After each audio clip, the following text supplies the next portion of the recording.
We're live. Hey guys, hope all is well. Thank you for joining us for another Saturday session presented through Marco Learning. Very excited to be here with you. I'm Danny Sanchez, aka the Human Geo Guy.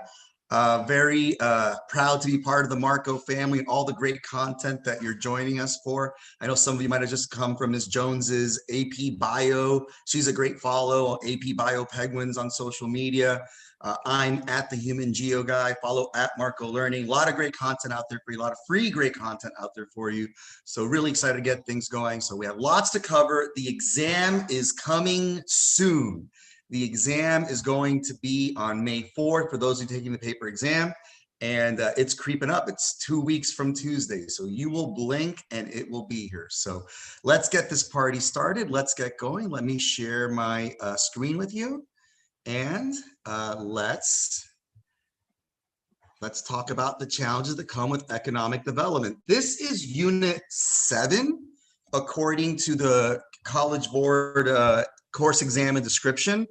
I'm kind of old school. This used to be Unit 6, and then urbanization was the last unit. So I still treat it that way. I know that's not the exact way to do it, but hey, sometimes you gotta, throw a curveball or zig when everybody's zagging. So, all right, welcome to all of you. The agenda for today is going to be going through industrial challenges as part of development, inequality challenges as part of development, and lastly, developmental challenges. All right. As I said earlier, I'm at the Human Geo Guy. Follow me on Instagram. Follow me on TikTok. I'm doing words of the day, mini lessons, some silly fun things just to kind of take the edge off as we approach the exam. So please follow me there. Additionally, please follow at Marco Learning on all of our social media platforms. And let's get right to it. So let's talk about some of the challenges of industrialization, all right? First off, there's gonna be an environmental impact, and you have to realize that as you build up your economy, as you build up industrialization, there's gonna be pollution, some specific types of pollution. You could go on and about each and every single one of these, but I'm just gonna do a quick overview of this, all right? First off, the idea that industrialization creates air pollution. On the next slide, have a visual of smokestacks putting things out into the air. But you have to realize this is the same air we breathe. This is what's going into our lungs. Additionally, it contributes to the greenhouse effect, trapping in heat in the atmosphere that has contributed to the fact that we keep going higher and higher in average temperature. The joke I make all the time, which really shouldn't be a joke, is that it's like we're playing a video game and every year we keep setting a new high score, except it's a new high score we don't want.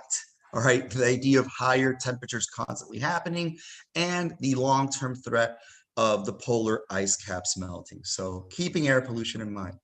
For a little perspective on this, think of like China and the fact that they are so industrialized, the industrial leader of the world, and just how bad their air quality is, to the point that when they hosted the Summer Olympics in 2008 in Beijing, part of how they made it reasonable for athletes to be able to perform athletically was to flat out just shut down all the factories in the area for a month.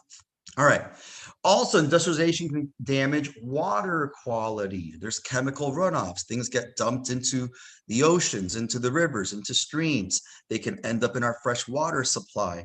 And the idea that the more things there are in the water, it creates more photochemical reaction. You get algae blooms, you get undrinkable water, unsafe water. So industrialization can contribute to this as well. I'm going to make a quick agricultural tie-in. You can get chemical runoff from manufacturing. You can also get it from farming. The idea that fertilizers and pesticides can end up in the water supply as well. So again, thinking across units, how the same thing impacts in different spaces. All right, continuing on. Industrialization generates so much trash. Trash everywhere. The joke that I make every year, and it's actually what we always do right after the AP exam, we watch the movie WALL-E because WALL-E is our future. A barren landscape of former urban centers just filled with mountains and mountains of trash. Our landfills keep getting packed. A lot of this trash ends up in oceans. Think of the Pacific garbage patch, just a big swirl of plastic in the ocean, the size of Texas. All right. So that is the type of thing that industrialization creates. As industrialization becomes more efficient and produces more goods, like you see in the picture here to the right, a lot of this ends up in our oceans and the water, and it is very problematic. We have so much trash, we don't even know what to do with it. There's actually money to be made in importing trash, being willing to take it off other countries' hands and just make it a more local environmental disaster for yourself. So the environmental impact of industrialization. Also, let's talk about oil. All right. So energy, oil, coal, and natural gas are burned for energy. All of these are fossil fuels, which means they're non-renewable. I always like to call them dinosaur juice. All right. It took millions of years to make it. It's biological material, organic material that is decayed and turned into a sludge below ground and creates, energy, that when you burn it, you get energy. And it looks a lot like the picture here on the right. Hey, here's a coal power plant energy.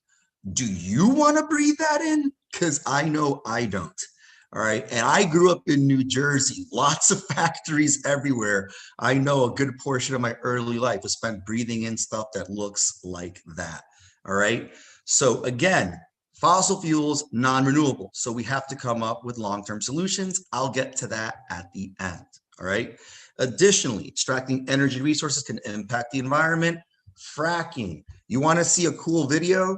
Go on YouTube and search fracking water fire, and you're going to see people's water supply from their sink that has become so much methane has leaked into their water that the water will actually ignite if they hold a lighter by there. So yeah, when your water can catch on fire, that's not good.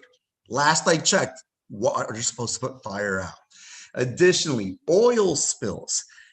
Back in 2008 or 2009, I forget exactly what year it was, we had the big BP oil spill in the Gulf of Mexico, lots of environmental damage, lots of economic damage, and the impacts that come from that long term. All right. The next concept I want to reference for you is a bit tricky, but it's critical to understand why it's crazy that we're still so uber reliant on oil for energy. All right. As you go over time, it's taking more energy to extract old deposits. And what I mean by that is 120, 30 years ago, when they were first drilling for oil in certain areas, you had what were called gushers, where there was so much oil below ground that as you drill down, there was so much pressure. The moment that you breached to that pocket of oil, and the oil rig is just spewing oil everywhere, it's a gusher. Well, it's becoming rare and rare to find gushers because we're very aware of where most of our oil deposits are. All right. So we are looking at something called peak oil. And peak oil basically means that from here on out, extracting more oil takes a little bit more effort, a little bit more energy, and it's a little bit more expensive than it used to be in the past. All right. So as it becomes harder to extract that oil, it becomes less and less worth it to actually extract it. All right. The way I always compare this is if you're at a restaurant and you're drinking from a water and it goes all the way down to the bottom, but your ice is starting to melt and you're on that straw and you're sucking really hard, you're getting mostly air, but a few drops of water. That's what you're looking at some places where it comes to oil, where, yeah, there's oil down there, but it's becoming less and less profitable to extract it from the ground. All right. Last thing, when it comes to energy, I think this is something we can all agree on. Renewable energy is the long-term solution. Things like solar power, hydroelectric, wind farms like the picture you see on the right, geothermal, where you make use of the heat trapped underneath the Earth's surface. All of these are viable long-term solutions. But the problem as of now is that for most of these, there are very high startup costs to that. So how do you get to that transition point from doing, old school fossil fuel burning for energy to the renewable energy as long-term solution? All right. Of those, the most affordable is hydroelectric, which is why certain countries in Latin America have shifted to a lot of hydro. I think in Brazil, it's about 80% of their energy comes from hydroelectric. All right, let's continue on and talk about another industrial challenge, which is deindustrialization. Deindustrialization is exactly what it sounds like. Basically, there used to be a lot of industry here, and now there isn't. And the reason for that is that particularly in places like in America, here in the rich world, manufacturing has shifted away to traditional industrial centers. A lot of outsourcing, a lot of these jobs have been sent overseas, or if they're still in America, they have shifted to the South where factory owners can get away with paying workers lower wages, all right? So that's what you're looking at here. The idea that you are shifting the manufacturing to another part of the country. All right. The examples, the Rust Belt in the Northeast have declined industrially since the 1990s. As I referenced earlier, I grew up in New Jersey. There was a lot of factories around me growing up in northern New Jersey, Elizabeth, New Jersey, to be exact, for the few people that know that reference. All right. Literally, I could see a factory directly behind my window. It was a cookie factory of all things. All right. And the idea that, oh, by the way, they had the Girl Scout cookie contract, and they had an outlet store where they sold the reject Girl Scout cookies. You know what reject Girl Scout cookies taste like? Girl Scout cookies. It was glorious. You get a big bag of Samoas like this for $5. It was amazing. All right. And year round too. That was the even nicer part. But back to the point at hand, this factory that was literally right behind my house, I could see it from my bedroom window, it shut down. And when it shut down, multiple businesses in the area died with it. And that leads me to my next point. When a factory closes, it can kill an entire town and create what's called a brownfield, a long stretch of abandoned factories like the one you see here on the right, and potential environmental damage of chemicals and things bleeding into the ground. So you end up with basically these big warehouses. You can't do much with them, and the land is toxic. That is a huge problem. This is a type of thing you're very likely to see on the AP exam. A few years ago as an FRQ, I'd be very surprised if it wasn't at least a multiple choice question. Understanding brownfields and the environmental impact of them. Last thing, deindustrialization causes long-term unemployment and creates a scenario where, it used to be that cookie factory behind my house employed 1,000 people. And that's not just 1,000 people, that's 1,000 families. And a lot of those families that lost their jobs when that factory shut down, they ended up having to move, leave the area, businesses closed around the factory. And that is the long-term impact of deindustrialization. And in parts of the Northeast and the Rust Belt through the Midwest, they are still dealing with the consequences of deindustrialization. All right, let's shift from talking about industrial challenges to talking about inequality. All right, there's a vocab term you should be familiar with. It's called uneven development.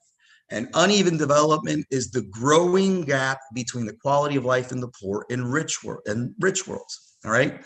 By the way, I like to say poor and rich world, and I'm going to use it throughout this PowerPoint. The proper terms are developed or developing. I use those sporadically throughout here.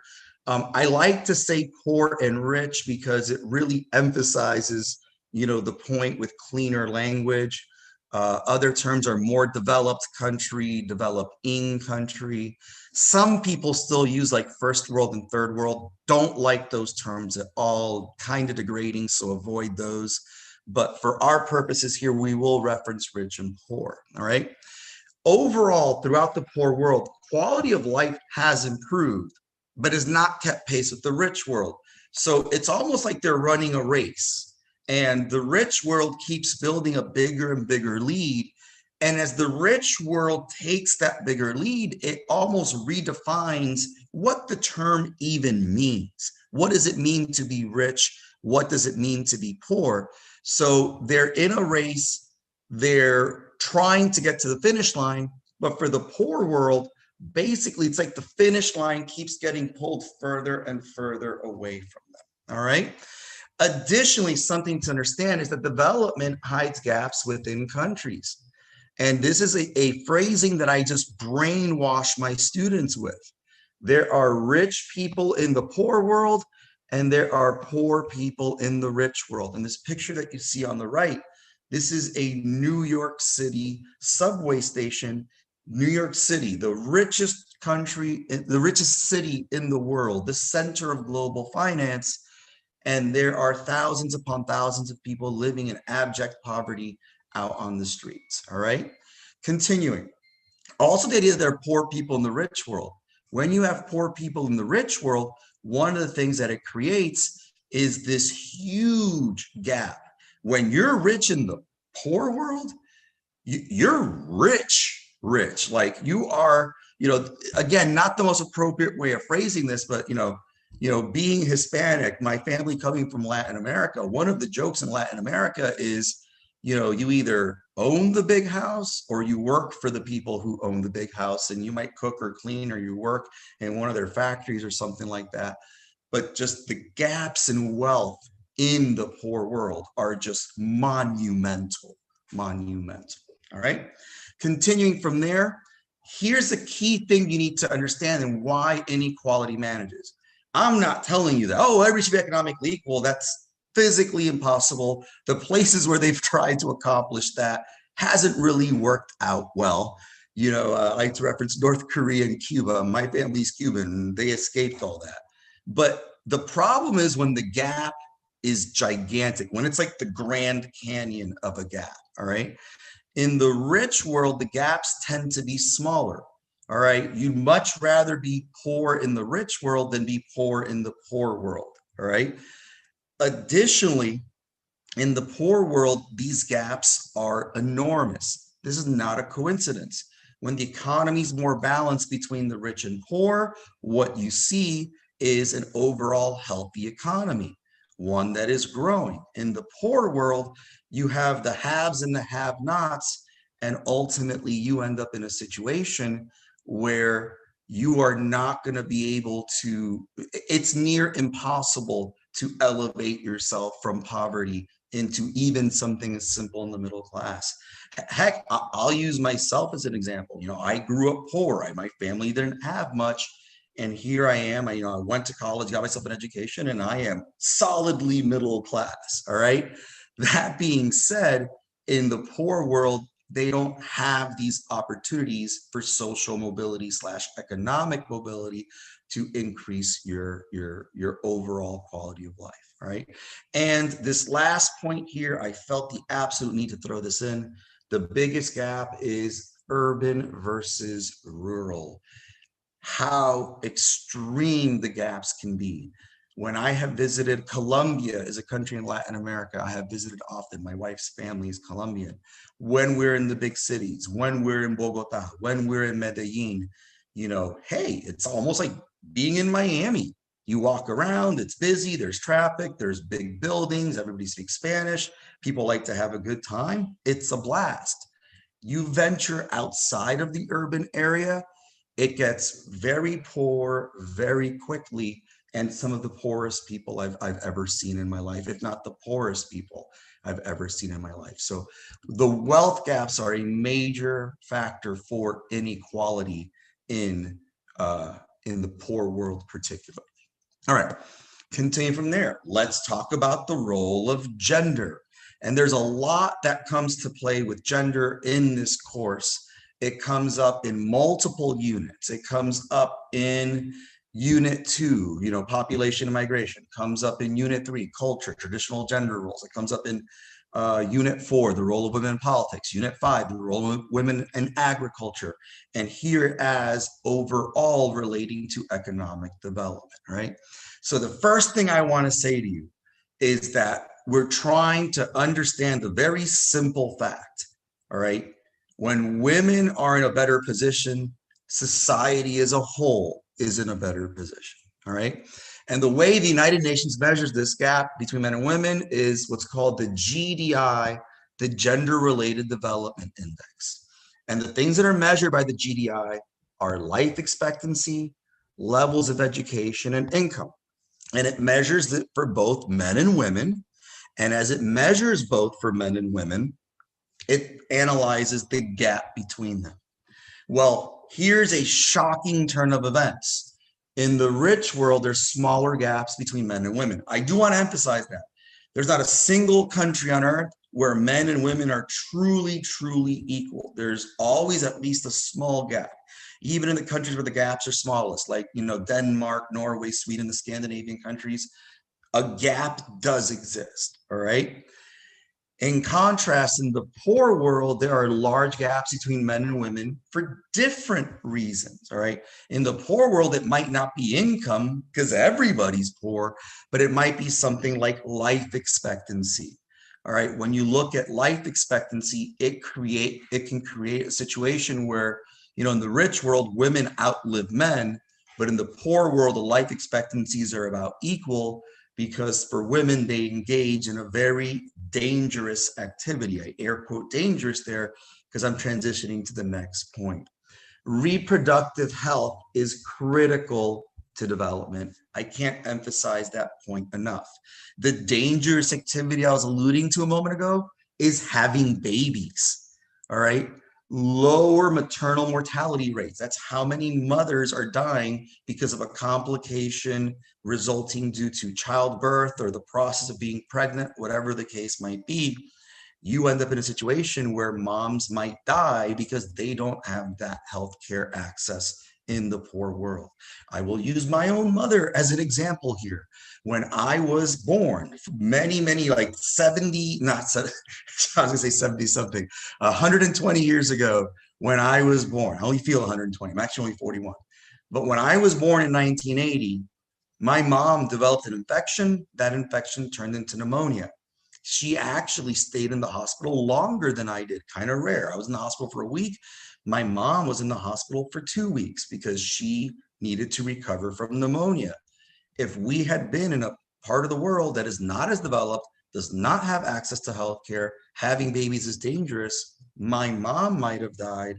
And then that also puts me at risk would have put me at risk of being part of the infant mortality rate. All right. So those are the things that play into the life expectancy factor. All right. Also, contraception. In the rich world, women have access to contraception. You know how many children a woman's going to have? As many as she wants to have, because contraception will be able to prevent unwanted pregnancies. Additionally, and this kind of all ties in together, in the rich world, women are much less likely to be married off at a young age. All right, when women start having children at a very young age, it creates a situation where they're more likely to have many more babies. Each pregnancy in the poor world is another risk of having a complication and hopefully not, but possibly becoming part of the maternal mortality rate. So again, when women aren't married off at a young age, when they have access to contraception, when they have healthcare that will protect them if there's a complication with their child delivery, it benefits everybody. And the last thing when it comes to understanding the role of women and gender, it's the 4 E's. I preach this all the time to my students.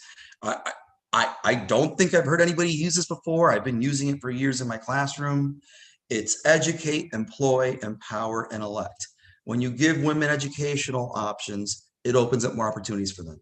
The employment gives them jobs outside of the home, away from agriculture, and allows them to be financially independent and not count on men.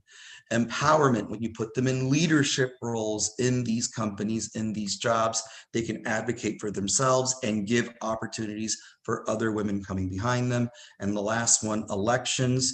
When women are part of the political process, it benefits everybody. I always say everybody is the 5th secret E. Educate, employ, empower, and elect benefits everybody, not just women. All right. Let's shift now to full-on development challenges, things related specifically to how you build your economy. This is a phrasing that you have heard before if you've already made it through this unit. Rostow's 5 stages of development. Side note, there are times when the same thing will have different names in human geography. So Rostow's 5 stages of development can also be called the international trade approach or the modernization model. You're most likely to hear Rostow reference, but again, in case they try to throw a curveball at you, I want you to be familiar with all the different names it can have. First off, there's 5 stages to this. Stage 1 is going to be the traditional society where development has not yet started and the main economic activity is still farming. All right.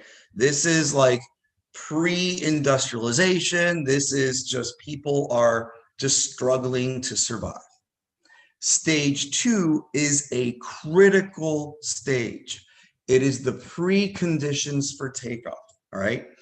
A small number of wealthy individuals invest. And I'm going to stop there for a second. Remember when I said earlier, there are rich people in the poor world? They are critical to what happens next. They take their wealth and decide, hey, I'm going to invest this wealth in trying to build up the economy. Now, they're not doing it out of the goodness of their heart. They're trying to do it to get rich themselves, but it can benefit the economy and society as a whole. All right. So small number of wealthy individuals invest in infrastructure, things that you and I take for granted. I'm using a laptop that runs on electricity. We take that for granted, electricity. Hey, a good Wi-Fi connection. You need that to be able to conduct digital business. Roads so that you can ship goods and move people. All of those things that we kind of just assume exist. Power grids, traffic lights, roads, electricity, Wi-Fi are things that you need to commit the money to first. All right. So infrastructure is a big investment. Also, very specific low wage industries like textiles. I want to emphasize the low wage aspect of it. In the poor world, what you have to your advantage is people are willing to work for low wages. Why? Because a small wage is better than no wage. And ultimately, they will take advantage of these poor workers in order to be able to successfully get into like textiles. I realize I'm using the word textiles. Some of you might not know what textiles are. It's going to be cloth. It's going to be fabric. It's going to be clothing. All right. And the easiest way to think of that, let me check my label here. All right. My label says this shirt was made in Honduras. My shirt was made in Honduras. The idea that you take advantage of low wage labor in a place like Honduras. Well, you become profitable. That's stage 3, the takeoff. Small number of industries become profitable. Hey, you figure out how to make t-shirts and make money off of making t-shirts. So the small number of industries becomes very profitable. And now you're sitting on this money from t-shirt manufacturing. Well, let's reinvest that. But you're not going to reinvest that in more t-shirts. You're going to transition to stage 4, another critical stage here, the drive to maturity. You take these profits from the takeoff activities and you reinvest them in industries that require skilled labor. You're going to transition from t-shirts to things like electronics, all right? A country that is in stage 4, that drive to maturity, is China. They might still make low wage stuff as well, but they have also transitioned to, hey, for example, my iPhone, designed in California, assembled in China. That's what they used to say on the back. Why? Because Apple can build a manufacturing plant in China and have people in China work there for about $6 to $7 an hour compared to what a factory worker would make here. All right. So that's the stage China's in. That's more skilled labor, putting together electronics and things of that nature. And your ultimate goal is to transition to stage 5, what's called the age of mass consumption. If you're going to manufacture, it's going to be higher end and luxury consumer goods. All right, this is like Germany, Yeah, they'll make cars, but they're not making, cheap junky cars that, people buy for a low price. They're making BMW, Mercedes, Porsche, Audi. They're making cars along that category. So products that people will pay a premium for. And overall, you then shift from manufacturing and go more towards a service-based economy. All right. Now, this is the international trade approach. All right. Certain countries have followed this. All right. If you a reference you might see on the AP exam is the four Asian tigers or the four Asian dragons. All right.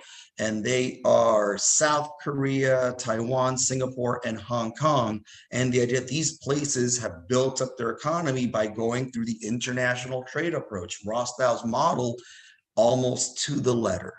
All right. But there's a downside to this too. Problems with Rostow's model. Dependency on energy resources. Oil-rich countries have prospered. Hey, that's great for a place like the UAE and building up a giant city like Dubai, using your oil profits in that way. But there are two potential problems there. Number one, when you are commodity dependent on building up your economy, what if there's a devaluation of that commodity? What if in the future, we really accelerate the speed at which renewable energies become more efficient and we transition away from oil? All of a sudden, what these countries have depended on for years to bring in trillions of dollars for them will be devalued. All right. Additionally, market stagnation. The poor world, developing countries depend on selling to developed countries with slowing population growth. Let's tie in the demographic transition model. They count on buying things from the rich world. That being said, the rich world is in at least stage 4, if not stage 5, where the population declines according to the demographic transition model, and yet they count on selling things to us. So there is not that growth of potential consumers for them. So if anything, now the poor world is trying to figure out how to make profits from selling things to other parts of the poor world.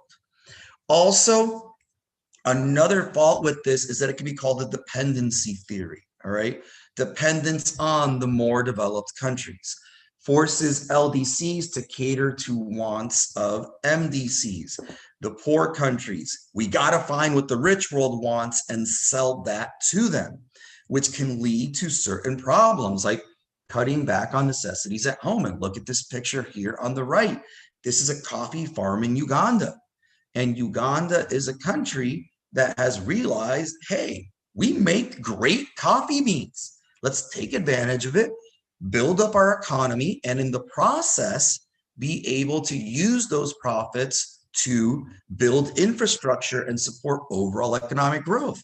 Heck yeah, that sounds great, except for one key detail. Uganda is a country where 12% of their population faces food insecurity. Would those fields of coffee beans be better served producing food for people who are going hungry? And therein lies the yes, you might build up your economy by selling things to the rich world, but in the process, you might not be taking care of things that you need to for yourself. And also, I put ecotourism here. Doesn't have to be just ecotourism where people go to check out like cool environmental sites, like going to check out the rainforest in Costa Rica or something like that. It could just be tourism in general.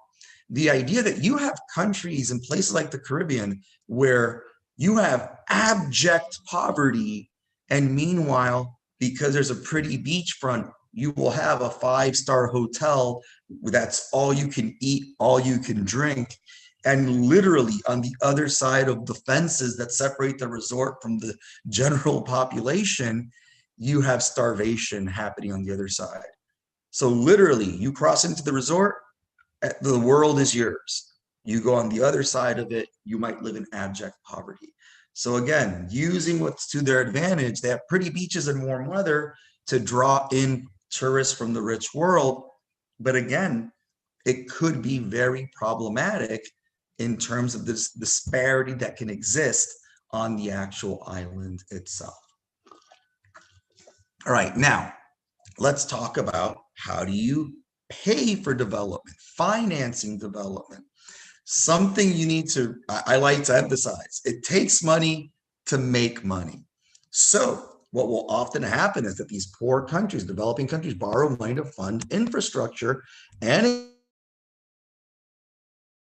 encourage economic activity, more money, and really build up our highway networks. And that's going to create economic growth. That's a logical thought process. That's a reasonable thought process. It's likely to be a successful thought process. But one problem is it's a long-term strategy, and the interest payments on those loans start in the short term. Just because you build a road through the country doesn't mean money magically begins to fall from the sky. And as they have to make these payments, these less developed countries will often default on loans.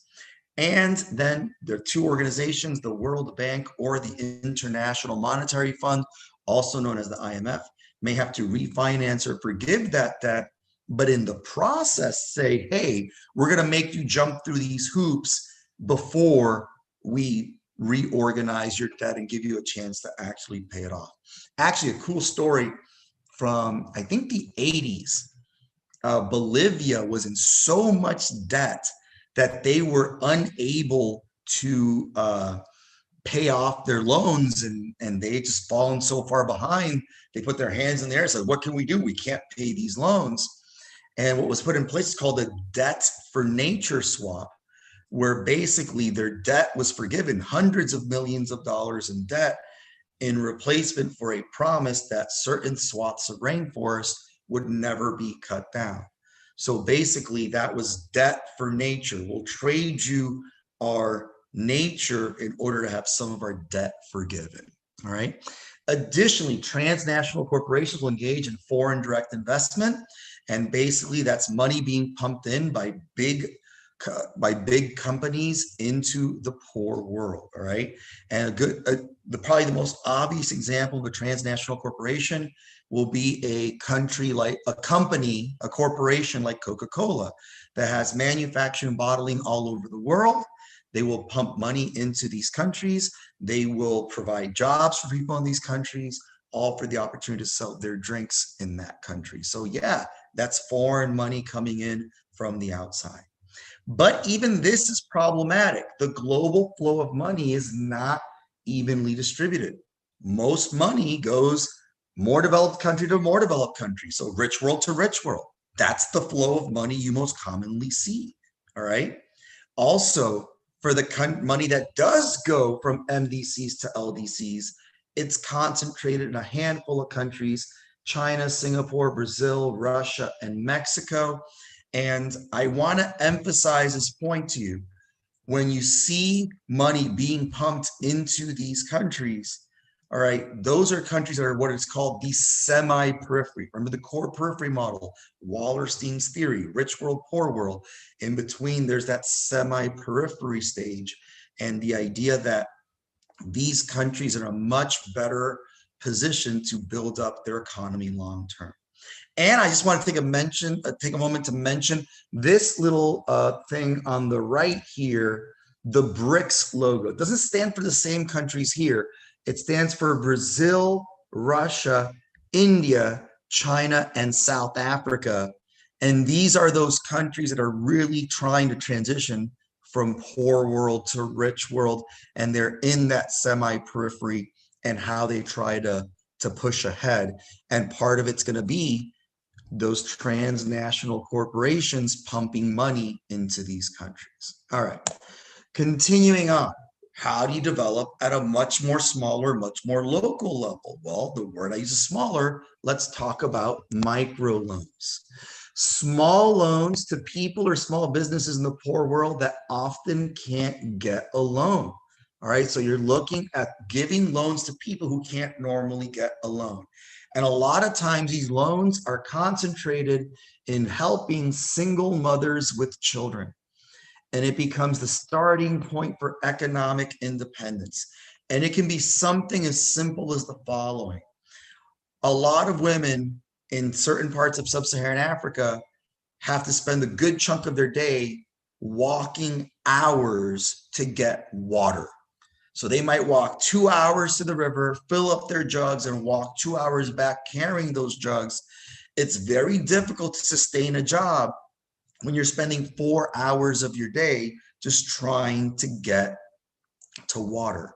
So the idea, they might borrow a small amount of money that will connect them to a water line somewhere. And all of a sudden, hey, I'm no longer walking 4 hours a day. I'm able to just be hooked up to the main water line and now can engage in other economic activity. There was one example, the smallest loan of these ever was $1 to a woman, I believe it was in Pakistan. And she basically wanted to like buy string and beads so that she can start selling bracelets and make money that way. And she borrowed the money, started her bracelets, paid back the loan, and it was her first step towards economic independence. Another little point here about paying back the loans, the default rates on these loans are low. It's like a 99% payback percentage, which is better than anything banks in America do when they loan out money to people.